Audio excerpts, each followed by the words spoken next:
నేను మీ లక్ష్మీనారాయణ నరహరిశెట్టి వార్తాపత్రికల వార్తా విశ్లేషణకి స్వాగతం. ముందుగా మహాదినపత్రిక చూద్దాం. మహాదినపత్రికలో భార్యాభర్తల సంభాషణలు వినే దుశ్చర్యకు పాల్పడితే విచారణ జరపాలా వద్దా మంత్రి శ్రీధర్ బాబు హాట్ కామెంట్స్ చేయటం అయితే జరిగింది. అదేవిధంగా జీవితాన్ని ప్రేమించండి, నిరాశను ద్వేషించండి. MP Etela Rajender emotional tweet చేశారు. ఎందుకు ట్వీట్ చేశారు దాన్ని కూలంకుషంగా మరొకసారి చదువుదాం. ఇక బంగారం ధర మరింత క్రాష్, తులం 1.34 లక్షలు మరింత తగ్గుతుందంటున్న నిపుణులు. అదేవిధంగా భారత్కు ట్రంప్ శుభవార్త, టారిఫ్లు 25% నుంచి 18% తగ్గింపు. ప్రధాని మోడీకి ఫోన్ కాల్ తర్వాత నిర్ణయం. తగ్గేం చేస్తాడు మరి? మనం కూడా ఆటోమేటిక్గా కొండాలన్నీ కూడా ఆమెతే ఆడే దారికి వస్తాడు. ట్రంప్ ఆడు చేసేది ఏమీ లేదు. ఇంకో సంవత్సరం గట్టిగా ఓపిక పడితే 100% దిగిరాక తప్పదు ట్రంప్. దాని గురించి కూడా మాట్లాడదాం. ఇక ముందుగా మనం మెయిన్గా చూసుకుంటే, మీరెట్లా జాతిపిత అవుతారు? ప్రజలు తిరస్కరించినా తప్పుకోలే. కుటుంబం మొత్తానికి పదవులు, 100 ఎకరాల ఫామ్ హౌసులు ఎట్లొచ్చినాయి? కోదండరాం తలుపులు బద్దలు కొట్టి అరెస్ట్ చేసింది మీరు. మీ పాలన కాదా? నేరం చేస్తే విచారణ చెయ్యొద్దా? తప్పు చేస్తే చట్టం ముందు నిలబెట్టాల్సిందే. నువ్వు బాత్రూంలో ఉన్నారా అంటే సిట్టు వచ్చి విచారించాలనా? బీఆర్ఎస్ నేతలపై తీవ్రంగా ఫైర్ అయిన ముఖ్యమంత్రి రేవంత్ రెడ్డి. మరి ఏదైతే మీరు జాతిపిత ఎలా అవుతారని చెప్పి కేసీఆర్ను ఉద్దేశించి డైరెక్ట్గా మాట్లాడారు. ఒకసారి చూద్దాం ఏం ప్రచురించారో. ఫోన్ ట్యాపింగ్ కేసులో కేసీఆర్కు నోటీసులు తెలంగాణ జాతిపితకి ఇస్తారా అంటున్నారు. ఉద్యమకాలను అవమానిస్తారని గగ్గోలు పెడుతున్నారు. ప్రత్యేకంగా తెలంగాణ రాష్ట్రంలో పదవులన్నీ కేసీఆర్ కుటుంబం అనుభవించింది. 100 ఎకరాల ఫామ్ హౌస్లు, 1000 కోట్ల వ్యాపారాలు మీకు ఎలా వచ్చాయి? 10 ఏళ్లలో బీఆర్ఎస్ నేతలు చేసిన తప్పులన్నీ చేశారు. అలాంటి మీరు తెలంగాణ జాతిపిత ఎలా అవుతారు అని చెప్పి సీఎం రేవంత్ రెడ్డి ప్రశ్నించారు. ఉద్యమకారులు ఎలా అవుతారు అని సీఎం రేవంత్ రెడ్డి అన్నారు. హైదరాబాద్లో రావినారాయణ రెడ్డి పురస్కారాన్ని జస్టిస్ సుదర్శన్ రెడ్డికి సీఎం ప్రదానం చేశారు. ఈ సందర్భంగా మాట్లాడుతూ, స్వేచ్ఛను హరించి హక్కులను భంగం కలిగిస్తే తిరుగుబాటు వస్తుందన్నారు. ప్రజల్లో చైతన్యం నింపిన వారే గొప్ప నాయకులు అవుతారని చెప్పారు. రావినారాయణ రెడ్డికి సముచిత గౌరవం ఇవ్వడానికి ప్రభుత్వం కృషి చేస్తుందని ఆయనైతే తెలిపారు. ఇక ఈ రకంగా మరి సీఎం రేవంత్ రెడ్డి అయితే మరి ఘాటైన వ్యాఖ్యలు చేయటం అయితే జరిగింది. ఇక కేసీఆర్ పై రేవంత్ రెడ్డి తన కడుపులో ఉన్న కత్తులను, నోటిలో విషాన్ని ప్రసంగం ద్వారా బయటపెట్టి తన అజీర్తిని అక్కసు మరోసారి ప్రదర్శించారని హరీష్ రావు చెప్పుకొచ్చారు. ఇక అమెరికా వెళ్ళి హార్వర్డ్ విశ్వవిద్యాలయంలో 4 రోజులు చదువుకున్నంత మాత్రం రేవంత్ రెడ్డి తన ప్రాత గుణాన్ని మార్చుకోలేదని హరీష్ రావు విమర్శించారు. ఎట్టా చూసుకున్న ఒకళ్ళ మీద ఒకళ్ళు విమర్శలు అయితే చేసుకున్న పరిస్థితి అయితే మనమైతే చూసాం. ఇక ఫోన్ ట్యాపింగ్ కేసులో మీరు ఇరుక్కుంటే, మీరు బాత్రూంలో ఉంటే మరి బాత్రూంలోకి వచ్చి విచారించాలన్నా? ప్రభుత్వం, అధికారులు తన పని తాను చేసుకుపోతుందని చాలా ఘాటైన వ్యాఖ్యలు అయితే మరి చేయటం అయితే జరిగింది. దానికి హరీష్ రావు కూడా మాట్లాడటం జరిగింది. మీరు ఏ రకంగా అవుతారు? మీలో ఉన్న కడుపులో ఉన్న కత్తులన్నింటినీ కూడా మీరు బయటికి తీశారు. నోట్లో ఉన్న విషయాన్ని ప్రసంగం ద్వారా మారి మీరు బయట పెట్టారని చెప్పి హరీష్ రావు కూడా కౌంటర్ ఇవ్వడం అయితే జరిగింది. మరి సీఎం రేవంత్ రెడ్డి అయితే ఒక మాట అయితే చాలా స్పష్టంగా చెప్తున్నారు. మరి ఫోన్ ట్యాపింగ్ కేసులో కేసీఆర్కు సిట్ నోటీసులు ఇస్తే తెలంగాణ జాతిపితకు ఎలా ఇచ్చినట్లయితుంది? తెలంగాణ జాతిపితని మీరు అనుకుంటే సరిపోతుందా? మరి ఈ రకంగా వాళ్ళ ఫ్యామిలీ మొత్తం కూడా తెలంగాణ మొత్తాన్ని దోచుకు తిన్నారు అని చెప్పి ముఖ్యమంత్రి సీఎం రేవంత్ రెడ్డి మరొక్కసారి పునరుద్ఘాటించడం అయితే జరిగింది. మీరేమనుకుంటున్నారు? సీఎం రేవంత్ రెడ్డి చెప్పిన మాటల్లో వాస్తవం ఉందా? నిజంగానే కేసీఆర్, కేటీఆర్, కల్వకుంట్ల కవిత, అదేవిధంగా హరీష్ రావు వీళ్ళందరూ కూడా దోచుకు తిన్నారా? వీళ్ళందరికీ ఆస్తులు తెలంగాణను దోచుకు తింటేనే వచ్చినాయా? మీరేమనుకుంటున్నారో కమెంట్ బాక్స్ రూపంలో కమెంట్ చేయండి. అదేవిధంగా లేదంటే హరీష్ రావు చెప్పినట్టుగా కడుపులో కత్తులు ఈరోజు బయట పెట్టుకున్నారు, నోట్లో ఉన్న విషయాన్ని బయటకు కక్కేశారు సీఎం రేవంత్ రెడ్డి అని హరీష్ రావు మాట్లాడిన విధానాన్ని మరి మీరు ఎలా చూస్తారో కమెంట్ బాక్స్ రూపంలో కమెంట్ అయితే చేయండి. అదేవిధంగా భార్యాభర్తల సంభాషణలు వినే దుశ్చర్యకు పాల్పడితే విచారణ జరపాలా వద్దా అని మంత్రి శ్రీధర్ బాబు అయితే మరి అనడం అయితే జరిగింది.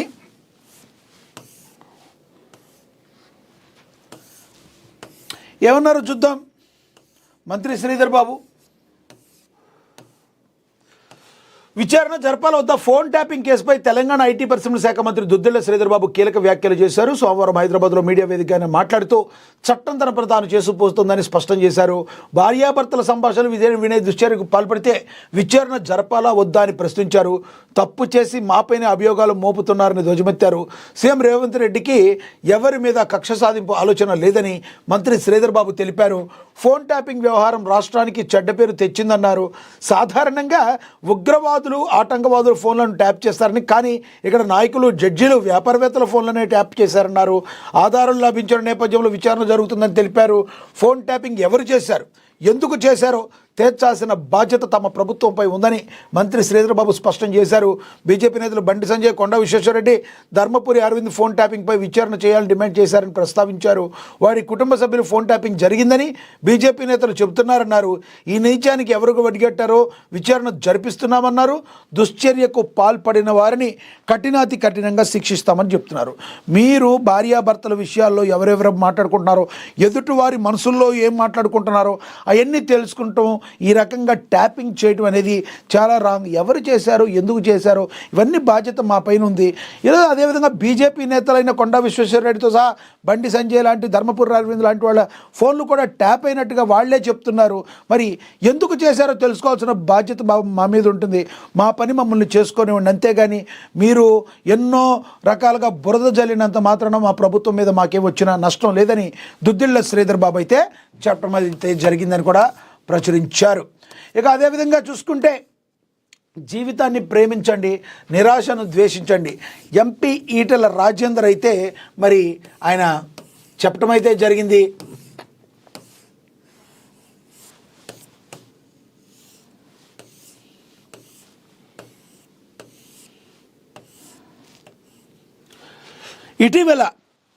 ఇటీవల చెర్లపల్లి ఘట్కేసర్ రైల్వే స్టేషన్ సమీపంలో సాఫ్ట్వేర్ ఇంజనీర్ అయిన తల్లి ఇంటర్ చదువుతున్న పిల్లలతో కలిసి ఆత్మహత్య చేసుకోవడంపై 2 తెలుగు రాష్ట్రాల ప్రజలను కలిచివేస్తుంది. ఈ ఘటన ప్రస్తుతం సోషల్ మీడియాలో చర్చనీయాంశంగా మారింది. ఈ నేపథ్యంలో బీజేపీ నేత ఎంపీ ఈటెల రాజేందర్ స్పందించారు. సోమవారం ఎక్స్ వేదికగా ఎమోషనల్గా ట్వీట్ చేశారు. కన్న తల్లి కడుపున పుట్టిన బిడ్డల మరణం వర్ణించలేనంత మానసిక వేదనను కలిగించింది. ఈ అమ్మ రాజీనామా సంఘటన సమాజం అంతరాత్మను కదిలించాలి, లేదంటే మన సామూహిక జీవన విధానానికి అర్థం లేకుండా పోతుందని కొంత ఎమోషనల్ అయినట్టుగా ఈటెల రాజేందర్ అయితే మనకైతే అర్థమవుతుంది. మరి జీవితాన్ని ప్రేమించండి, నిరాశను ద్వేషించండి అని ఈటెల రాజేందర్ ప్రజలకు సూచించారు. మరణం దేనికి పరిష్కారం కాదనేది కేవలం ఒక తీరని శూన్యం మాత్రమేనన్నారు. కష్టాలు ఎదురైనప్పుడు కుంగిపోకుండా ఆత్మనిర్భరతో పోరాడుదాం, చుట్టూ ఉన్న పోరాట యోధులను స్ఫూర్తిగా తీసుకుందామని కోరారు. బతుకు విలువ తెలుసుకుందామన్నారు. ఆఖరి వరకు జీవిద్దామని పిలుపునిచ్చారు. బోడుప్పులో నివసించే సాఫ్ట్వేర్ ఇంజనీర్ అయిన విజయశాంతి రెడ్డి తన 2 పిల్లలతో తనువు చాలించడం ప్రతి ఒక్కరిని కలిచివేసింది. నిజమే కదా, ఈటెల రాజేందర్ గారు మరి మాట్లాడిన ప్రతి మాట కూడా అక్షర సత్యంగా మనం అయితే భావించాలి. కష్టాలు వస్తూ ఉంటాయి, పోతూ ఉంటాయి. చుట్టుపక్కల ఉన్న మరి మనోధైర్యం కలిగించాల్సే విధంగా ఎవరైతే పాజిటివ్ వైబ్రేషన్స్తో ముందుకు వెళుతూ ఉంటారో వాళ్ళతో మనం ప్రయాణం సాగించాలి, వాళ్ళని స్ఫూర్తిగా తీసుకుని ముందుకు వెళ్ళాలి. కానీ ఈ రకంగా చావు అనేది, మరణం అనేది దేనికి మరి కొలమానం కాదు. అది 100% మరణం అనేది శాశ్వత పరిష్కారం కాదు. మీరు ఇలాంటి విషయాలు చేయకూడదు. అయినా ఒక పిల్లలకి జన్మనిచ్చిన తర్వాత వాళ్ళ జీవితం మొత్తాన్ని కూడా వాళ్ళని బతకనివ్వాలి, అంతేగాని వాళ్ళని కూడా ఆదిలోనే చిదిమేయటం అనేది చాలా దారుణమైన విషయం. ఈ సంఘటన మీద మనం చెలించకపోయినా, మనం అందరం కూడా స్ఫూర్తి పొంది ముందుకు సాగకపోయినా నిజంగానే మానవ జీవితం వ్యర్థమవుతుంది అని చెప్పి ఈటెల రాజేందర్ మరి ట్వీట్ చేయడం అయితే జరిగింది. ఇది మనందరం కూడా ఈటెల రాజేందర్ మాట్లాడిన మాటతో ఏకీభవించాలి. అదేవిధంగా చుట్టుపక్కల ఉన్నవాళ్ళు, మన జీవితాల్లో వ్యక్తిగతంగా ఉన్నవాళ్ళు ఎవరైనా కూడా కష్ట సుఖాలు అనేవి మనిషి లైఫ్లో పార్ట్గా వస్తాయి. కష్టాలు ఉన్నా కూడా ఒక ఇంత కష్టపడినప్పటికీ దాన్ని తీసి పక్కన పెట్టి పాజిటివ్ వైపుతో ముందుకెళ్ళటం అనేది ప్రతి మనిషి తన జీవితంలో అలవర్చుకోవాల్సిన పరిస్థితి అయితే మనకైతే ఉంటుంది.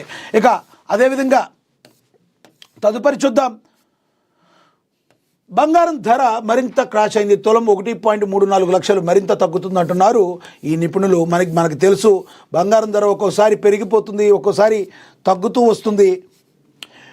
హైదరాబాద్, విజయవాడ సహా తెలుగు రాష్ట్రాల్లో 22 క్యారెట్ల బంగారం ధర 10 గ్రాములు తులం ధర సోమవారం ఉదయం 8,300 తగ్గి 1,38,900కు దిగిరాగా సాయంత్రానికి మొత్తం 12,300 క్షీణించి 1,34,900 పడిపోయింది. ఇక 24 క్యారెట్ల పసిడి తులం ధర సోమవారం ఉదయం 9,050 తగ్గి 1,51,530లకు తగ్గగా సాయంత్రానికి మరింత ధర 13,410కి పడిపోగా 1,47,170 క్షీణించింది. వేగంగా మారిపోతున్న దేశీయ అంతర్జాతీయ పరిస్థితులకు అనుగుణంగా పెట్టుబడిదారుల సెంటిమెంట్ మారుతూ ఉండడంతో బంగారం ధరలో ఈ స్థాయి మార్పులు వస్తున్నాయని నిపుణులు అయితే చెప్తున్నారు. ఇక అదేవిధంగా మనం చూడొచ్చు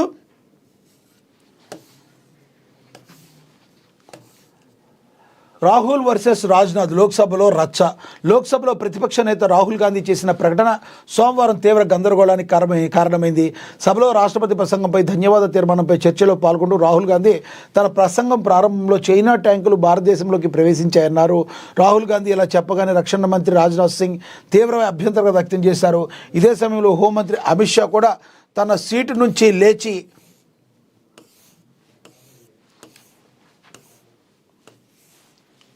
నిలబడి రాహుల్ ఆరోపణలను వాదనను తప్పని వివరించారు. అయితే మాజీ ఆర్మీ చీఫ్ మనోజ్ ముకుందన్ నరావణే ఒక పుస్తకం రాశారని రాహుల్ గాంధీ అన్నారు. అందులో చైనా చొరబాటు గురించి ఈ వాదన చేశారు. దీనిపై రక్షణ మంత్రి మాట్లాడుతూ అలాంటప్పుడు పుస్తకం ఏది ప్రచురించలేదన్నారు. ప్రతిపక్ష నాయకుడు సభను తప్పుదారి పట్టిస్తున్నారని రక్షణ మంత్రి అన్నారు. ఈ అంశంపై అధికారపక్ష ప్రతిపక్షాల మధ్య సుదీర్ఘ చర్చ జరిగింది. లోక్సభ స్పీకర్ ఓం బిర్లా ప్రతిపక్ష నాయకుడిని పదే అడ్డుకున్నారు. రాహుల్ గాంధీ మనోజ్ నరావణే పేరును పదే ప్రస్తావించారు. రాహుల్ గాంధీ సభలో నరావణే గురించి ప్రస్తావించినప్పుడల్లా అధికార పార్టీ సభ్యులు అభ్యంతరం చెప్పారు. రక్షణ మంత్రి రాజ్నాథ్ సింగ్ తన సీటు నుంచి చాలాసార్లు లేచి నిలబడ్డారు. అమిత్ షా కూడా చాలాసార్లు లేచి నిలబడి ప్రతిపక్ష సభ్యులను వాస్తవాలతో మాట్లాడాలని కోరారు. రాహుల్ ప్రసంగాన్ని పదే అడ్డుకోవడానికి బీజేపీ ప్రముఖులు ప్రయత్నించారు. చైనా ఏదైతే ఉందో యుద్ధ ట్యాంకులు భారత్లోకి వచ్చాయని రాహుల్ గాంధీ మాట్లాడడాన్ని రాజ్నాథ్ సింగ్ కావచ్చు, పలువురు బీజేపీ నేతలు కావచ్చు ఖండించడం అయితే జరిగింది. ఇక అజిత్ పవార్ మృతిపై రాజకీయ దుమారం. విమాన ప్రమాదంపై కాంగ్రెస్, శివసేన, యూబీటీ అనుమానాలు. చివరి నిమిషంలో పైలట్ను మార్చడంపై ప్రతిపక్షాల ప్రశ్నలు. ఎన్సీపీ వర్గాల విలీనంపై ఒత్తిడి వల్లే ఇదంతా జరిగిందని ఆరోపణలు. మహారాష్ట్ర ఉప ముఖ్యమంత్రి అజిత్ పవార్ విమాన ప్రమాదం మృతి చెందిన ఘటన అనూహ్య మలుపు తీసుకుంది. ఇది కేవలం ప్రమాదం కాదని దీని వెనక కుట్ర దాగుందని చెప్పి అందరూ మాట్లాడటం అయితే జరిగింది. ప్రధానంగా చూసుకుంటే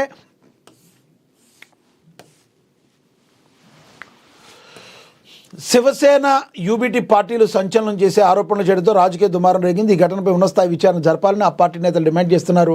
కాంగ్రెస్ నేత విజయ్ పడేటివార్ మాట్లాడుతూ మహారాష్ట్రలో 80% మంది ప్రజలు ఈ ఘటనపై అనుమానాలు వ్యక్తం చేస్తున్నారన్నారు. ప్రమాదానికి ముందు చివరి నిమిషంలో పైలట్ని ఎందుకు మార్చారు? విమానంలో 6 ప్రయాణికులు ఉన్నట్లు సమాచారం ఉంటే 5 మృతదేహాలు ఎందుకు లభించాయని తీవ్రమైన ప్రశ్నలు లేవనెత్తారు. కేవలం సిఐడి విచారణలో నిజాలు బయటకు రావని నిష్పక్షపాత దర్యాప్తు జరపాలని ఆయన డిమాండ్ చేశారు. మరోవైపు శివసేన యూటీబీ నేత సంజయ్ రౌత్ కూడా ఇదే తరహా అనుమానాలు వ్యక్తం చేశారు. అజిత్ పవార్ తన వర్గాన్ని శరద్ పవార్ నేతృత్వంలో ఎన్సీపీ వర్గాన్ని తిరిగి ఏకం చేసేందుకు ప్రయత్నించారని, ఈ కారణంగానే మహాకూటంలో ఆయనపై తీవ్ర ఒత్తిడి వచ్చిందని ఆరోపించారు. ఇరిగేషన్ స్కామ్ ఫైళ్లను అడ్డు పెట్టుకుని బీజేపీ ఆయన బెదిరించిందన్నారు.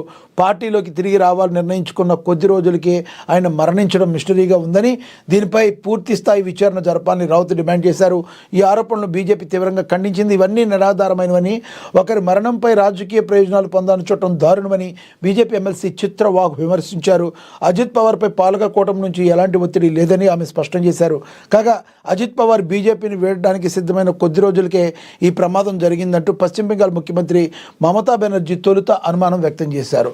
దీన్ని రాజకీయం చేసే కోణంగా మీరైతే చేయొద్దు, దీన్ని రాజకీయం చేయాల్సిన అవసరం లేదని బీజేపీ అంటే లేదు మాకు అనుమానాలు ఉన్నాయని చెప్పి మమతా బెనర్జీ కావచ్చు, కాంగ్రెస్ నేతలు కావచ్చు కొంతమంది మాట్లాడుతున్న పరిస్థితి. మీరేమనుకుంటున్నారు?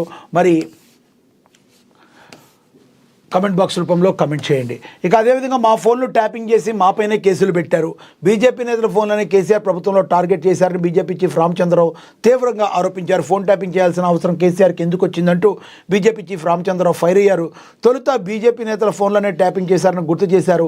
సేవ్ తెలంగాణ, ఓట్ బీజేపీ నినాదంతో ప్రజల్లోకి వెళ్తామని ఈ సందర్భంగా ఆయన స్పష్టం చేశారు. ప్రజలు ఆలోచించాలని, గత 2 పార్టీలకు అవకాశం ఇచ్చారని ఒకసారి బీజేపీకి కూడా అవకాశం ఇవ్వండి అంటూ బీజేపీ చీఫ్ రామచంద్రరావు విజ్ఞప్తి విజ్ఞప్తి చేశారు. రాష్ట్రంలో క్రైమ్ విపరీతంగా పెరిగిపోయిందంటూ ఆయన తీవ్ర ఆందోళన అయితే వ్యక్తం చేయడం అయితే జరిగింది. మా బీజేపీ వాళ్ళ కార్యకర్తలు మా బీజేపీ నాయకులందరి ఫోన్లు కూడా కేసీఆర్ మరి ట్యాపింగ్ చేశారని తీవ్రంగా ఆరోపించారు రామచంద్రరావు. ఇక ఒక గుంటనక్కతో కాంగ్రెస్ ప్రభుత్వం మ్యాచ్ ఫిక్స్ అయిందని చెప్పి మరి కల్వకుంట్ల కవిత మరి జాగృతి అధ్యక్షురాలు తీవ్ర ఆరోపణలు చేశారు. బీఆర్ఎస్ రాచరిక పోకడలు ఫోన్ ట్యాపింగ్ విచారణ పారదర్శకంగా జరగాలి. తెలంగాణ జాగృతి అధ్యక్షురాలు కల్వకుంట్ల కవిత సంచలనమైన వ్యాఖ్యలు చేశారు. బీఆర్ఎస్ రాచరిక పోకడలు ఫోన్ ట్యాపింగ్ విచారణ పారదర్శకంగా జరగాలన్నారు. తెలంగాణ జాగృతి అధ్యక్షురాలు కల్వకుంట్ల కవిత ఫోన్ ట్యాపింగ్ కేసులో పారదర్శకంగా విచారణ జరగాలన్నారు. ఇక సోమవారం తెలంగాణ జాగృతి కార్యాలయంలో ఆమె మీడియాతో మాట్లాడారు. కేసీఆర్ సీఎంగా ఉన్నప్పుడు ఫోన్ ట్యాపింగ్ జరిగిందని, అందుకే ఆయన విచారణకు పిలిచారని తెలిపారు. విచారణ ఎవరిని పిలిచినా వెళ్లాల్సిందేనని, చట్టాలకు ఎవరు అతీతం కాదని పేర్కొన్నారు. తాను తప్పు చేయకపోయినా ఈడీ సిబిఐ విచారణకు వెళ్ళాను, ఇప్పుడు ఫోన్ ట్యాపింగ్ కేసు పిలిచినా వెళ్తానని స్పష్టం చేశారు.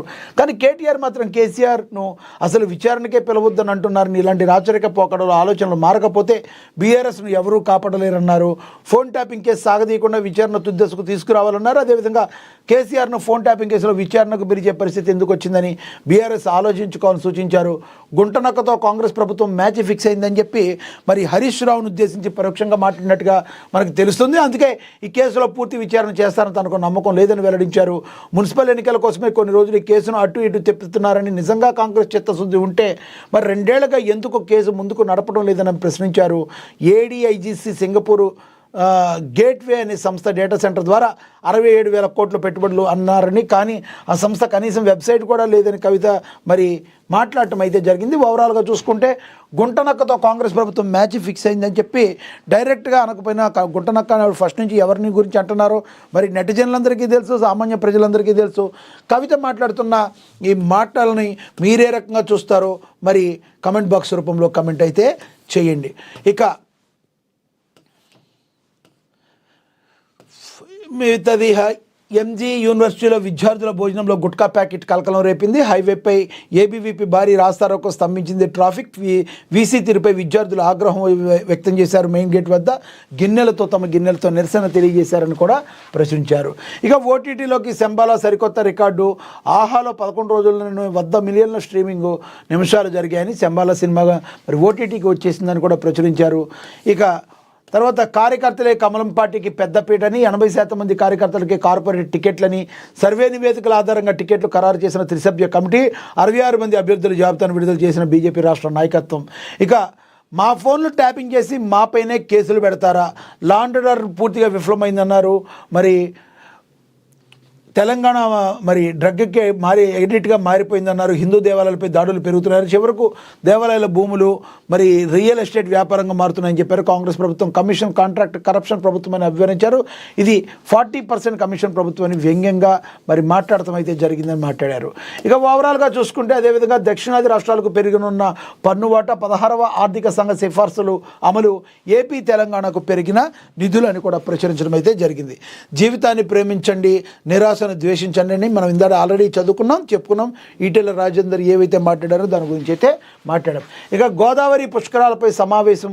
మరి రానున్న గోదావరి పుష్కరాలకు తగిన ఏర్పాట్లు చేయాలని జిల్లా కలెక్టర్ అభిలాష్ అభినవ్ అధికారులను ఆదేశించారు. సోమవారం కలెక్టరేట్లోని సమావేశ మందిరంలో గోదావరి పుష్కరాల ఏర్పాట్లపై సంబంధిత అధికారులతో మరి చర్చించారు.